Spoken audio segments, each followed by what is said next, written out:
want to know which planet was causing your suffering? How about Earth? Hey everyone, Brand Flakes here, back with a new Shadowverse 2 video.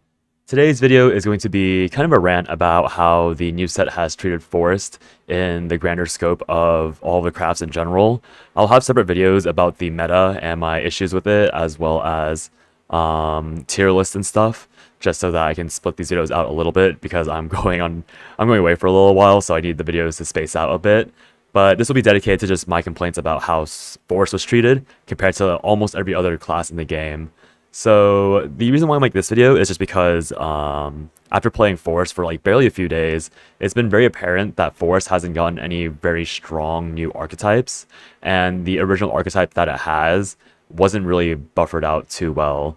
And I'll explain that through how, like, what cards Force has gotten, and I'll review the other classes and explain why these classes seem way more interesting as a X-Force or as a soon-to-be X-Force OTP, because again, there's more support they have compared to Forest, there are more ideas that can be explored compared to Forest, and this and that. So obviously second set, it's a little early to really complain about how Cygames has managed the deck building fantasy for everything, and honestly it's rather impressive that for every other class except for Forest, they were pretty successful in rounding out a lot of missing holes, but I'll explain how that was a problem to me in a different video. So getting right into it, we'll start with going over the Forest cards that they released that actually mattered, and very few actually matter. Obviously this isn't everything that's there, but these are 4 cards that actually technically have a major impact in Forest.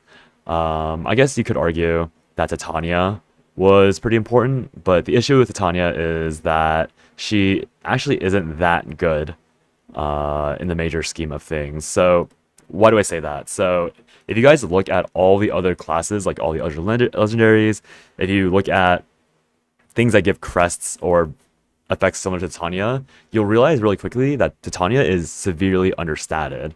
So you can look at the Rune card Burgent that we'll cover later as a good example of a card that is slightly more expensive than Titania, but her raw stats are way better. Her effect is, Titania and Burgent do different things, so it's hard to compare direct value from there, but they do similar things where they summon a 1/1 card for the rest of the game, either to your hand or on the field, but Burgent has an extra effect, and she has significantly higher stats.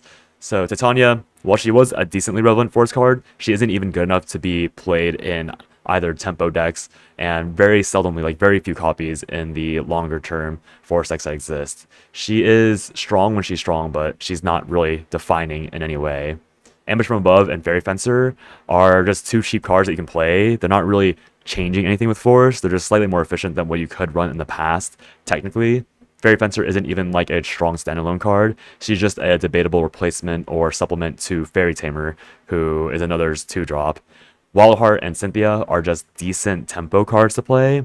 I personally don't like Wildheart, but I've seen that in certain Force tempo decks, Wildheart is very popular. But again, like if you compare her to other cards that other classes have gotten, she is like incredibly underwhelming compared to what other classes have as a 3-drop rush minion, because a lot of them have extra effects attached to them, and some of them even have equal stats to Wildheart, while Wildheart is just a rush. And Cynthia is probably the best card that they released of the set. She seems to have play in almost every Force deck. I mean, she is basically Force Zirconia, and that's why she's good, but she's just a very vanilla card who does have interesting supplementary power with Arya. So Cynthia is probably the singular card that was interesting, but again, people were already playing Arya. People already knew how Arya worked, and Cynthia isn't really solo carrying the entire Fairy Forest fantasy by herself. She makes it decently better, but when you look at every other class, you'll realize really quickly that decently better is very far behind what everything else has now. So going to the next class, I think Sword is straight up the craft that got the best support by far.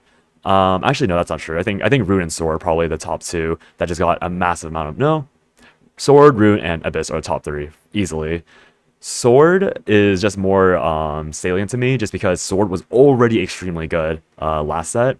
Again, I'll talk about the meta and my tier list in another video, but I think if you said... I mean, people all knew that Sword was one of the best crafts. Like saying top 4 doesn't really mean much, because it was like Forest, Rune, Sword, Portal, like those 4 were obviously the best crafts by far last set, and Forest was technically the first best, because people were really salty about being Roche comboed, which I definitely don't blame them for.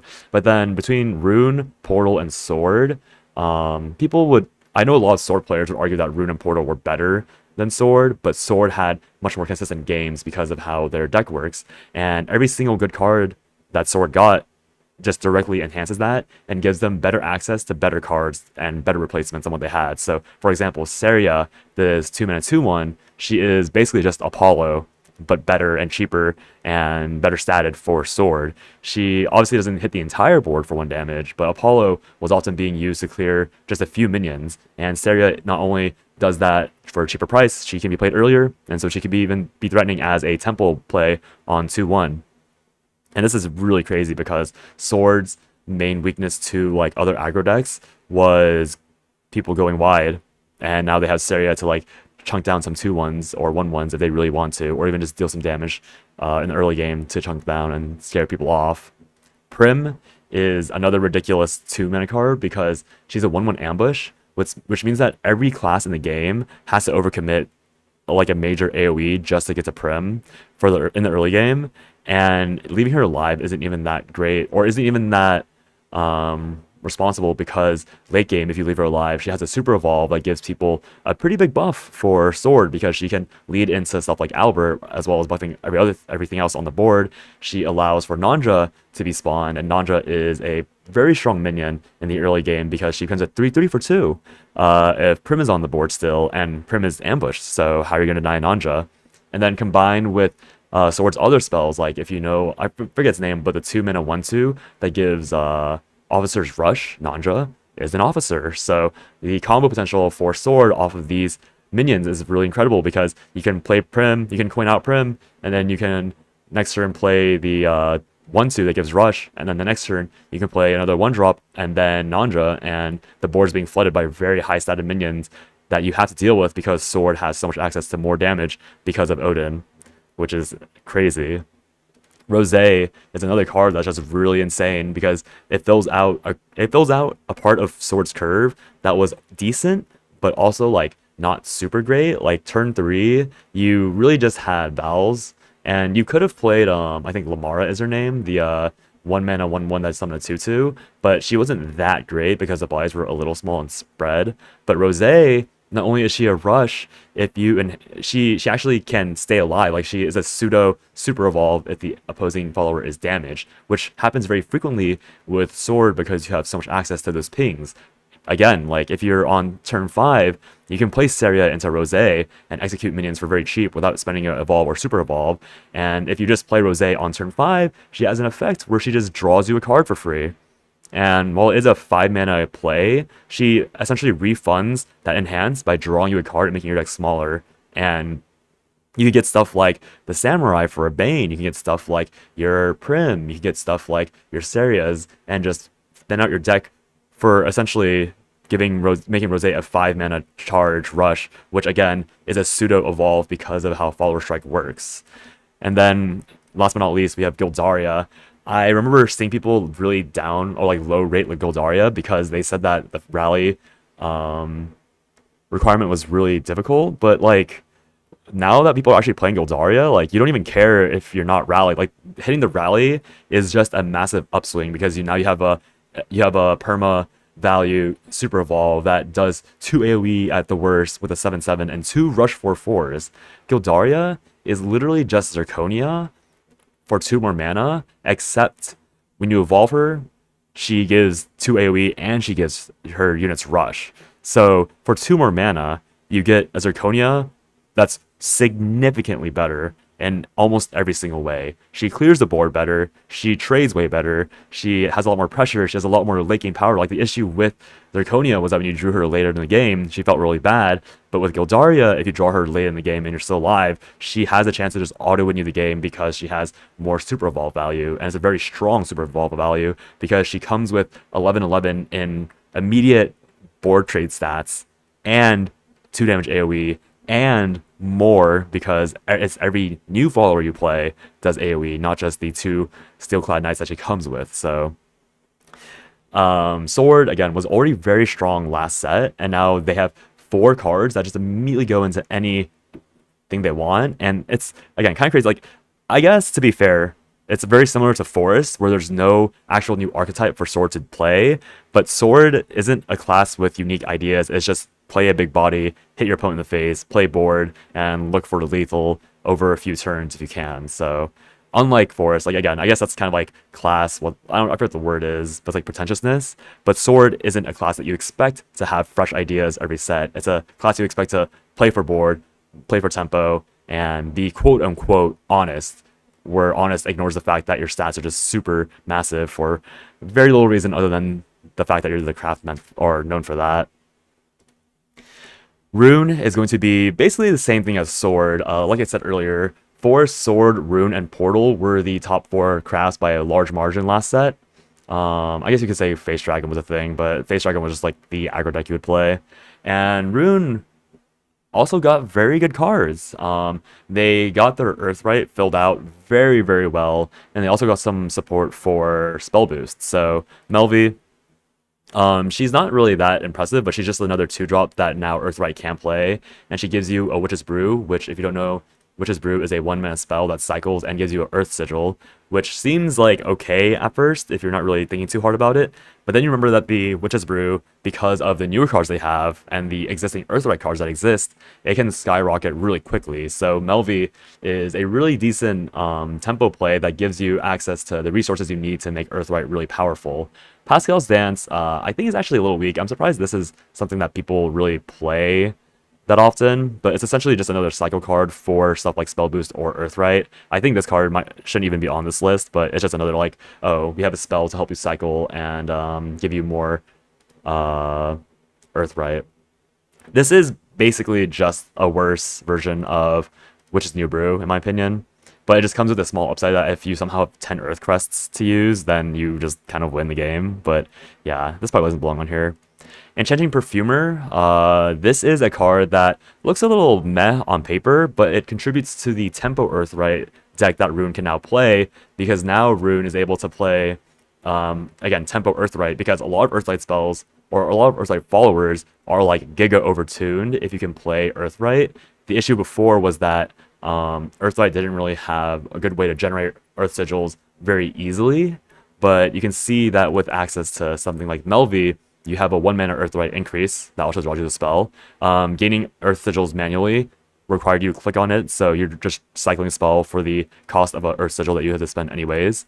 And now you have Enchanting Perfumer, who is a 4-mana 3/3 deal 3 and gain an Earth Sigil, and if you Evo it, you get another Earth Sigil and deal 3 again along with the Evo body. So it's just a very strong tempo play for a class that now has access to very strong game enders that we'll see when we get to the bottom here.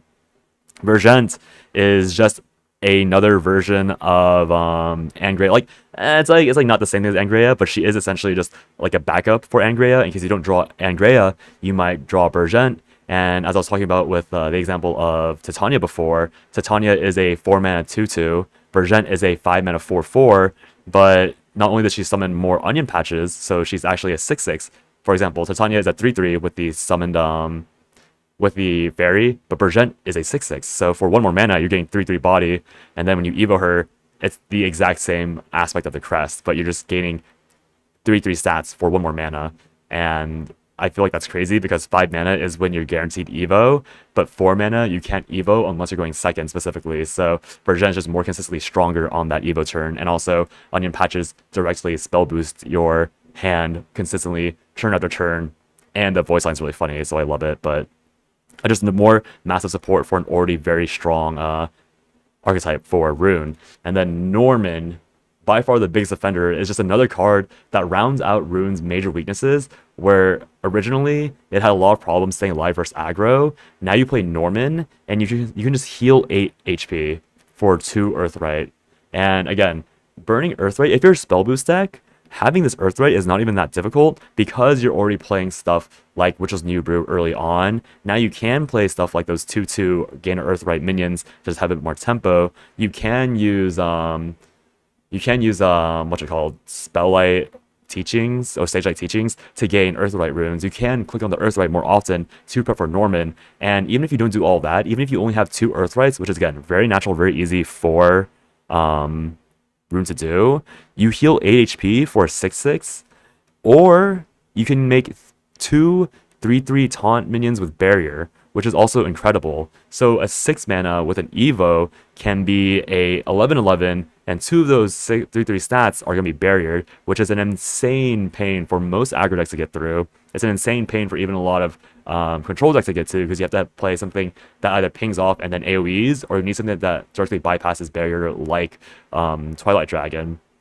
And this card just really like, and if somehow you don't need any of that, but you need card draw, it draws you 3 cards, and it can actually draw you 6 cards if you're somehow 0 cards as a Runecraft. So it's just another aspect of, okay, yeah, Earthright wasn't good first set, and now it's actually very playable.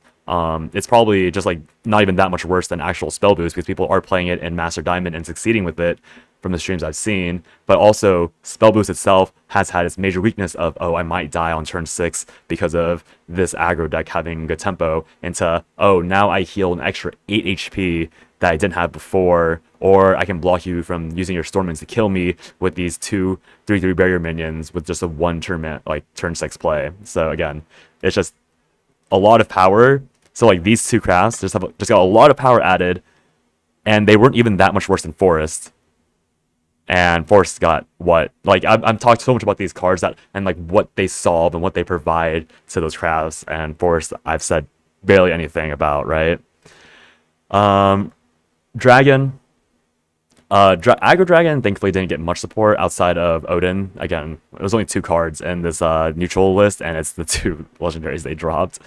But they basically just gave a lot of bonuses to Ramp Dragon, and I guess a lot of these cards, Fenny is the only card that really directly affects Ramp Dragon, because she halves the cards, all the cost of all your cards in your deck.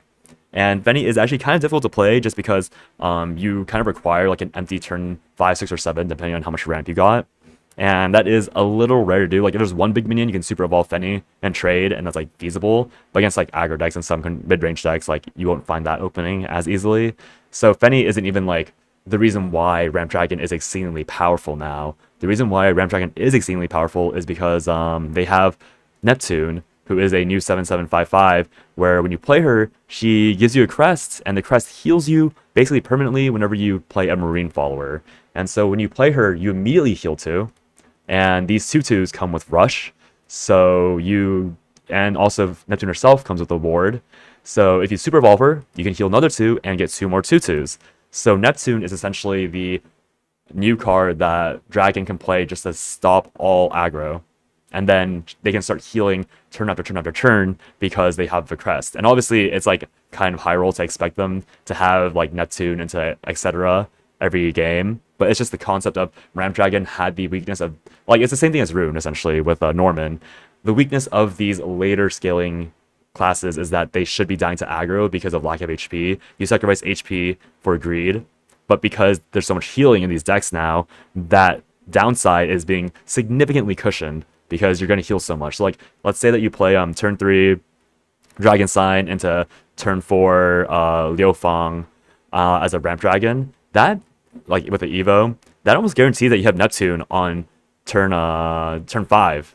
And so by turn 5, if you're Dragon with decent tempo, you can start already pumping out massive healing against most aggro decks, or even some control decks. And then we're not even talking about the other things they added, like Seasoned Merman. Seasoned Merman is a 5 mana that, again, summons 2 copies of a 2/2 Rush.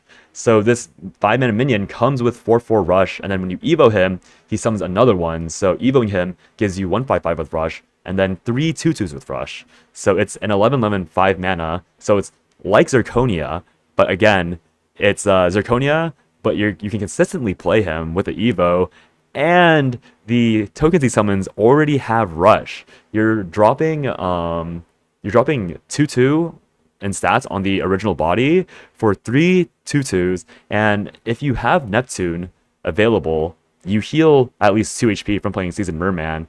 But also, you don't need to Evo this card to get the 2/2 tokens. So it's just another really strong tempo play that didn't exist for Ramp Dragon in the past.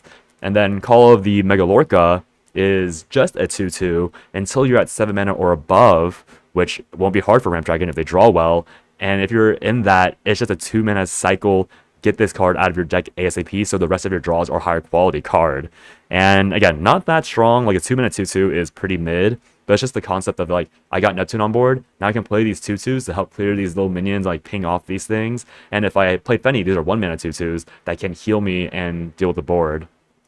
And then the other support Dragon got for ramp, pretty specifically, is Draconic Strike, which is a 3-mana AoE. It's theoretically more like a 4-mana card, deal 3 to all followers, but you can only play on turn 6 and then reduce a card in your hand by 2. So this can help you with the Fennies that are kind of hard to play. This can help you combo your Vileens later on. This can help you do a double Proto Dragon lethal if you're unlucky with how like the Fennies have worked. Like this card is not super powerful, but again, just provides a lot of flexibility to Ramp Dragon that they didn't have before, and again, enables Ramp Dragon to a larger degree.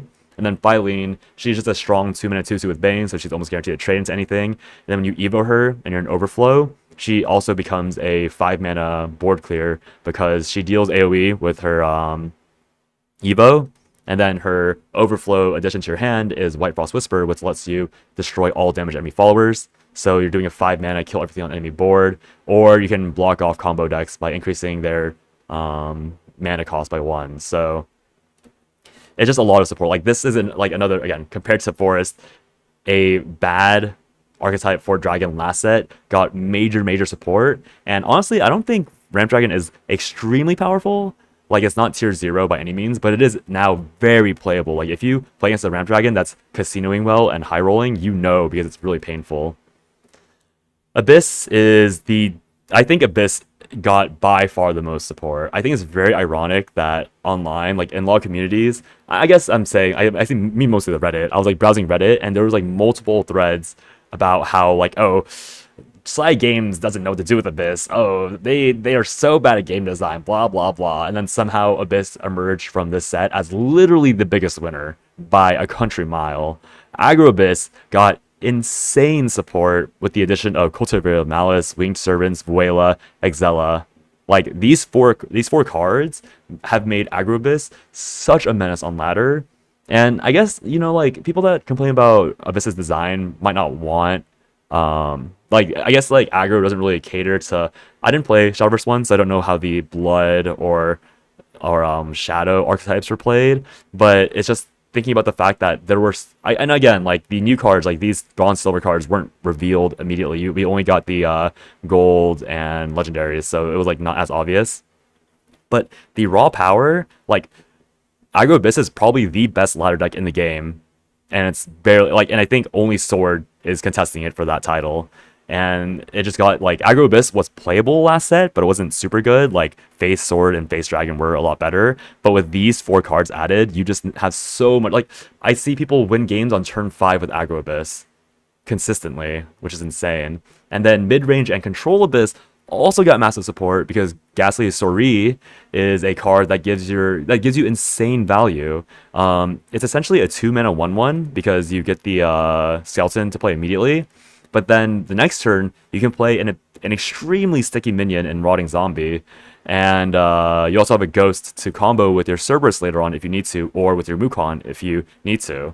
So this is an insane value card that is, again, it's not the best to play on tempo, but you get a 1/1 immediately. So for a card that sets up your turn 3, it's your turn 2 and your turn 3, and it gives you some support for later on. It's very efficient.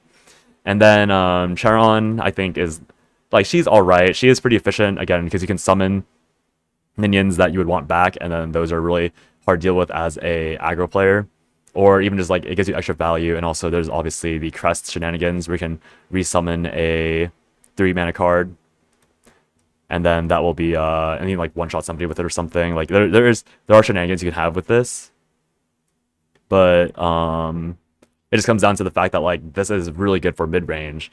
Undead Soldier, also very good for mid-range. I think the issue with the Undead Soldier is that it's technically very slow, so you have to evolve it to get value immediately. So it's not like on the power of Norman or these other cards, but the issue is that now with Abyss, since you have your early curve sorted out so well, Undead Soldier will often be a decent play to like Evo into, because like, again, turn 1, Abyss is still kind of empty, but then turn 2, you have your choice of Ghostly Sori or like the 2/2 drops they have. Turn 3, if you're curving well, you have either the Bone Mancer or the Skeleton.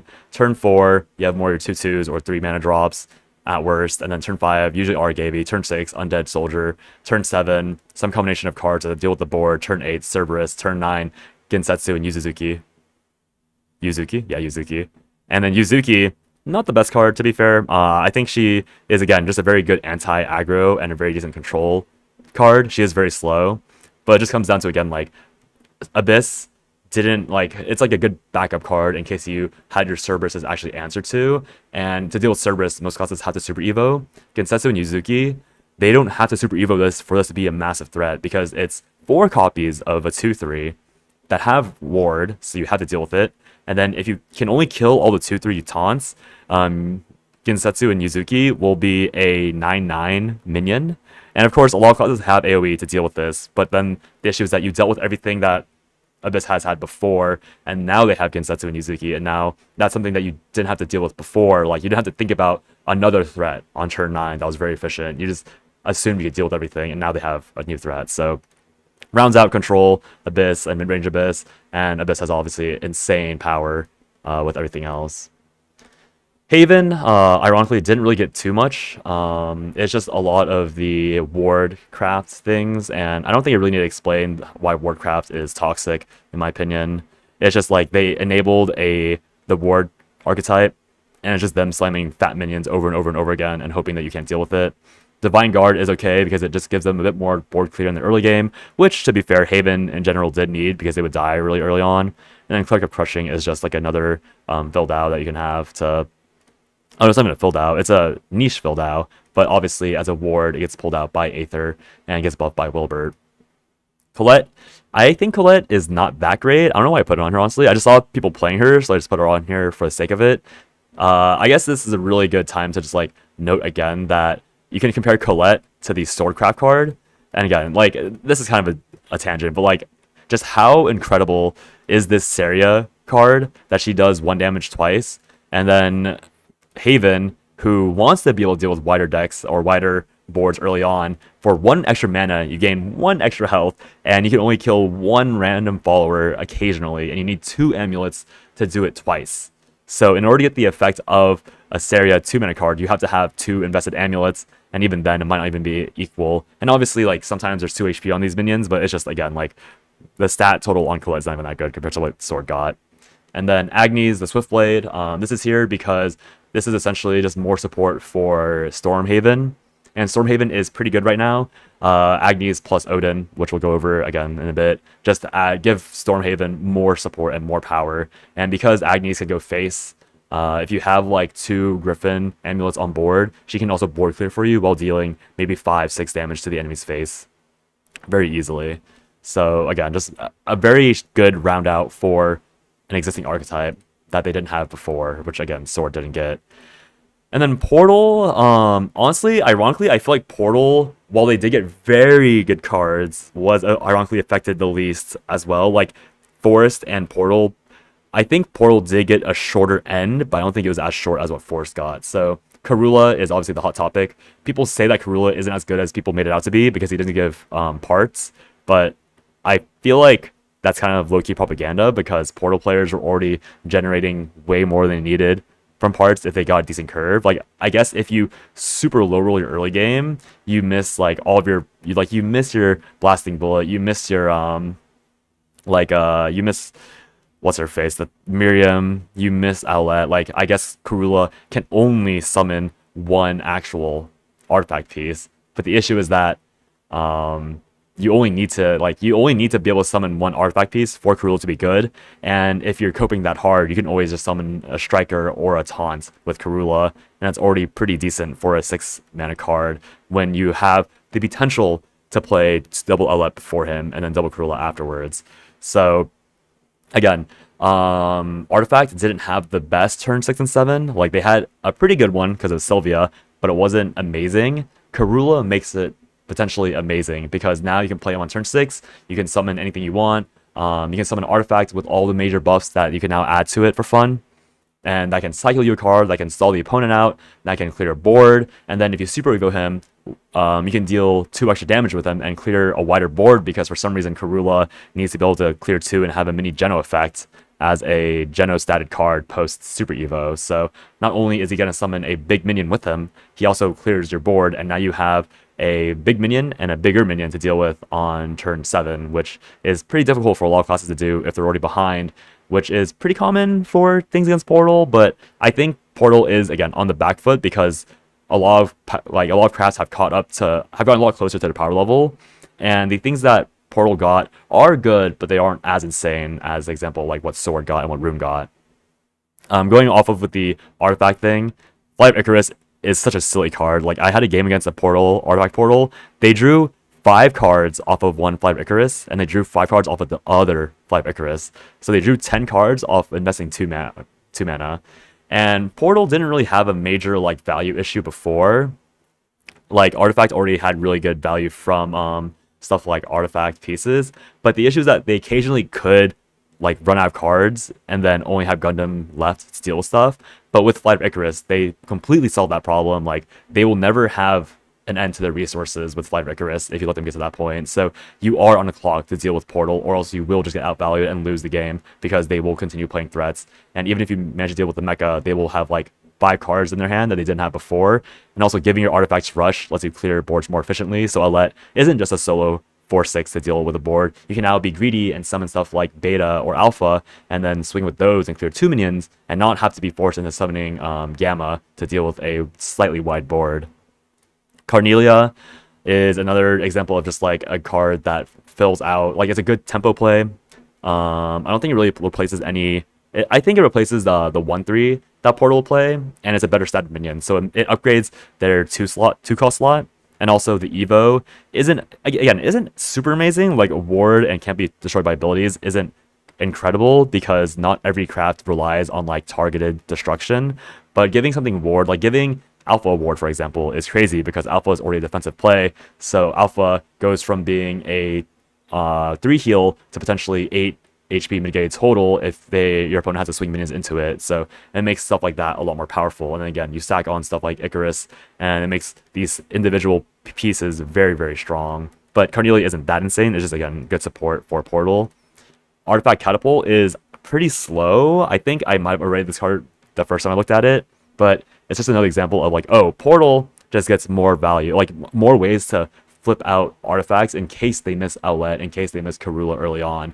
And to be fair, this is like a 5 mana investment into one artifact, whereas Outlet is just 5 mana, have an extra body along with the artifact. But you could say that it's just kind of like a... Oh, I guess this also directly synergizes with Carnelia, because Artifact Catapult, you can see it says, at the end of your opponent's turn, destroy this card, and then Carnelia denies that effect. So again, certain decks like aggro, like you can just make a Gamma with Artifact Catapult, and then just have that be like your coping mechanism for dealing with an early aggro board. But if you have Carnelia a bit sooner, now you can deny that aggro a bit better. And in a scenario where you would have originally lost because you missed Outlet, you now actually have a play on turn 5 because you can play Carnelia, Evo, get the ward and anti-destroy onto like an Alpha, and then Artifact catapults it out. So it's not an actual Outlet, but it is like a weaker version of Outlet that you now have access to that you didn't have before, which again rounds out some of Portal's weaknesses of being reliant on, oh, I need Outlet on turn 5 to stabilize this board. So again, TLDR of the crafts, like you can see that the forest section was very short and every other craft was very long because they all got real things going on, and forest has a bad crest generator and generic tempo minions that don't really do anything insanely powerful besides Cynthia. Arguably, they're just like all right, whereas all these other cards fill a precise gap. And like Cynthia, like Forest technically had decent turn 4s, but Cynthia is a very better generic turn 4. Like you used to just play Fairy Fairy Cairn, or like you just like coin out Glade, or you just like play like Fairy May Bugler. Like there were things you could do on turn 4, and Cynthia makes it a lot more stable. So yeah, Force turn 4 got better, but turn 4 wasn't really a major issue for Force. Like you can always just skip and it'd feel bad, but it wouldn't ruin your game plan if you're playing Roach Carbuncle. But now you have Cynthia. It's just like, oh, like Forest has a singular objectively good thing now, whereas everything else has like, oh, look at all this nuance that we've created with this craft that solves a problem that you had in the past. and that now is mitigated. Or look at this problem you used to have, like again with Rune and Ramp Dragon, like, oh, you had this problem where you couldn't live, and that was the main reason why your deck was quote unquote weak. Let us give you a major band-aid to fix that, and now here we are. And then relevant neutrals, there's really only two. Somehow all of the other neutrals are just absolutely useless. Grimnir, he's not that great, but he is kind of relevant because people do play him for the crest. Again, sword, major benefitter if you're playing like control, quote unquote, control sword. Grimnir is very good with Gildaria because now you have a 4 damage AoE for basically free late in the game, which is absolutely crazy. And also, again, helps Aether Ward because you're going to Super Evo Aether and you're going to Super Evo, maybe Super Evo Wilbert, and so you have a bit more power to deal with wide boards in case you were at risk of dying, which is pretty often against Abyss aggro specifically. And yeah, he's alright, but he's not like game defining. Odin, on the other hand, is extremely game defining. I think this card was a mistake because it just makes the game, like, it forces almost every game to end around turn 7, 8, or 9 if you're playing against something like Sword or something with aggro and mid-rangey. And it's not a very, like, it's like, I guess, like, the best way to put it is, like, look at Selwyn from Forest. He's literally Selwyn, but 5 times better because you don't have to Super Evo him. It's a choice to Super Evo him. And banishing is just way better than returning to hand because people's hands don't usually mill that often in this game. And obviously he has a lot less health, but like, who cares? No one cares about having less health. You're using him to clear a minion and go face. And then you don't care if he dies. You're just going to hit face anyways. And that's 7 damage. That always leads into something like, again, with Sword, it can lead into another Odin, which again, banishes a card, goes to face again for like 4, and then leads an Albert. And so you could die turn 6, 7, or 7, 8, 9 even if you maintain perfect tempo because Odin, Albert kills you, right? Or against something like Aggro Abyss, you can put up a big ward because you've managed to finally stabilize, and then they Odin pass it and kill you. Or for example, against Earthbite Rune, you it's like, oh, like I mulliganed for an early game, or like I mulliganed for like a greedier hand, depending on what class you are, because I know it's spell boost, but now it's Earthright, and Earthright really thrives off of tempo, and now you managed to finally deal with all the tempo stuff they have, like, oh, you finally dealt with Juno, like, spawning infinite taunts, you finally dealt with, you know, Edelweiss, like, one-shotting your board before Evos were even a thing. Oh, by the way, now I have Odin, and now you're dead. So, yeah, again, and that's already something that Forest had, and Forest does slightly benefit from Odin, but it's not to the degree that every other craft had, because Forest already had Roach. So Forest was already doing the thing that Odin was doing, but now it's available to every class, and that feels bad because that means that Forest is notably worse and less interesting to play because now everything, literally every other class, has access to what Forest could do in the past. So yeah, that'll be the first rant video. It's a bit long, but I love ranting, so it is what it is. Thanks for watching. I'll see you guys next time. Have a good day or night wherever you are, and talk to you later. Bye-bye.